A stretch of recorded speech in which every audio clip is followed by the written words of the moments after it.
And now the third problem. Examine the continuity of following functions. In that the first subdivision, f of x is equal to x minus 5.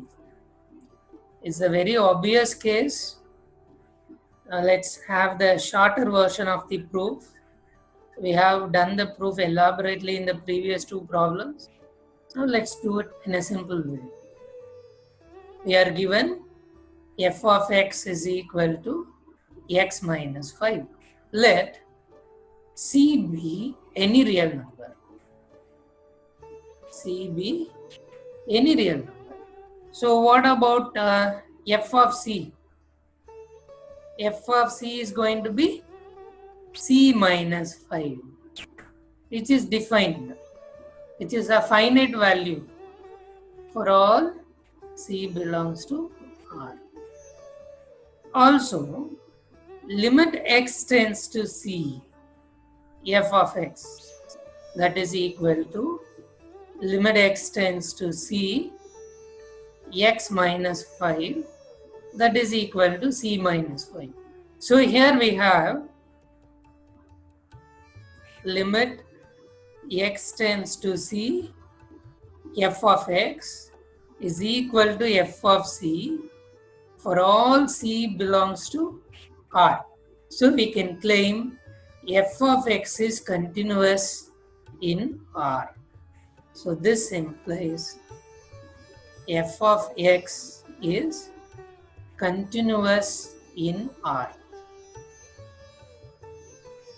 For at all the real points, real values of x, f of x is continuous.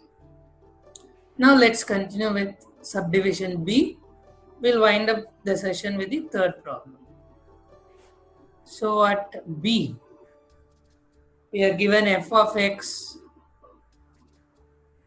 is equal to 1 by x minus 5, and we are given a restriction.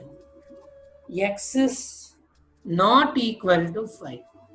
So we have to check the continuity under the restriction x not equal to 5.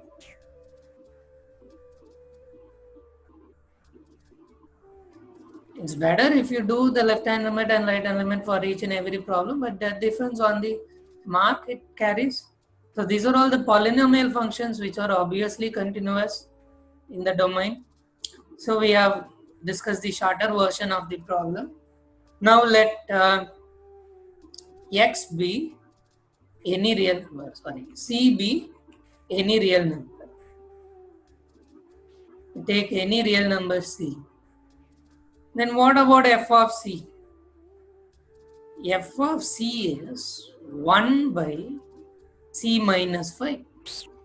And this value is going to be finite when c not equal to 5. Only if c equal to 5, 1 by 5. That is f of 5 is going to be 1 by 5 minus 5, that is 1 by 0, which is infinity.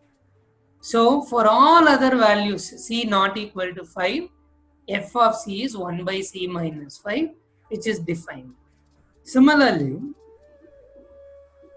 limit x tends to c, f of x, that is going to be limit x tends to c 1 by x minus 5, that is also equal to 1 by c minus 5, which exists if c is not equal to 5. So for all x, whenever c is not equal to 5, for all x not equal to 5, limit x tends to a, f of x is equal to f of a. So this implies f of x is equal to 1 by x minus 5 is continuous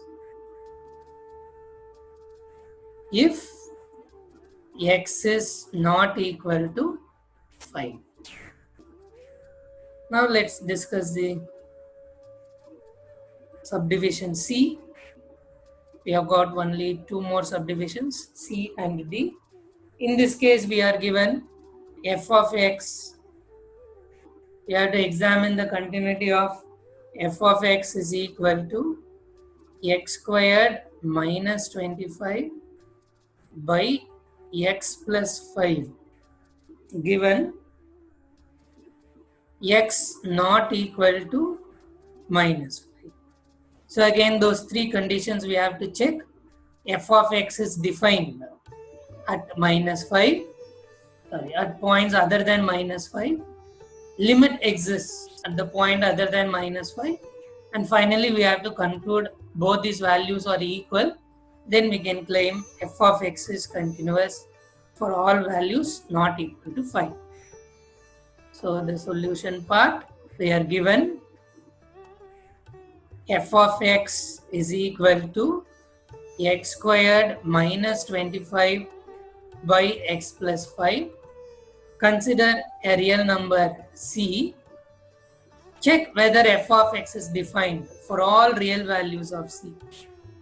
Now f of c is equal to c squared minus 25 by c plus 5, which is finite if c not equal to minus 5. Because when c is equal to minus 5, the function is not defined. So f of x is defined whenever c not equal to minus 5. Now check the limits at a real value c. So limit x tends to c, f of x, that is equal to limit x tends to c, x squared minus 25 by x plus 5, that is again equal to c squared minus 25 by c plus 5, which is again defined, that is exists if c not equal to, or we need not even cancel. Yes, which is finite, which exists if c not equal to minus 5.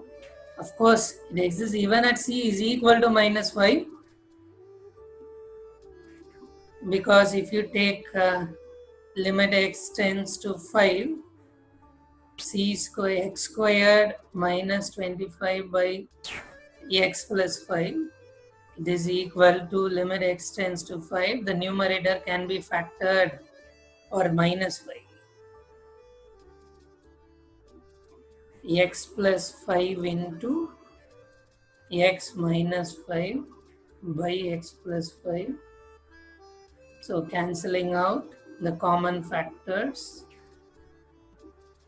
we get the answer to be minus 10. So the limit exists even at the point minus 5.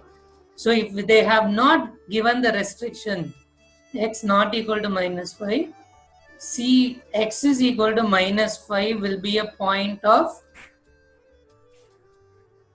infinite discontinuity, because is a point of removable discontinuity, because the function does not exist but the limit exists.